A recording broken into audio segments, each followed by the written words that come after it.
हाणामारीपूर्वी गेल्या 2 दिवसात दोन्ही बाजूंमध्ये शाब्दिक वाद होत होते। ग्रामस्थांनी पोलीस ठाण्यात तणावाबाबत माहिती दिली होती, परंतु प्रत्यक्ष हाणामारी होईपर्यंत पोलीस फक्त नोंद घेण्यातच गुंतले असल्याचं स्थानिक नागरिक सांगतात।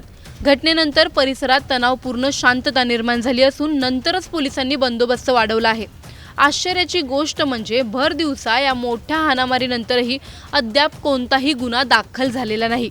या सर्व प्रकरणात सर्वात मोठा प्रश्न पोलिसांच्या भूमिकेचा आहे।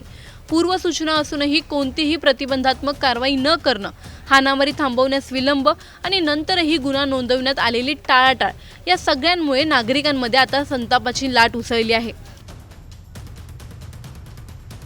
या प्रकरणानंतर सर्वात गंभीर प्रश्न उभे राहतात। पोलिसांना 2 दिवसांपासून तणावाची कल्पना होती, तरीही त्यांनी ताबडतोब घटनेचे गांभीर्य का ओळखलं नाही?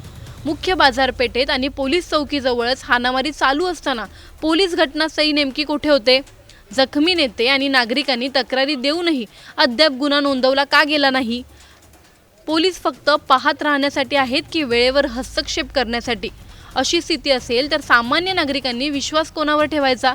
पाईपलाईन सारख्या छोट्या वादातून एवढा मोठा संघर्ष उभा राहतो तर उद्या आणखी मोठ्या प्रश्नांवर काय परिस्थिती निर्माण होईल?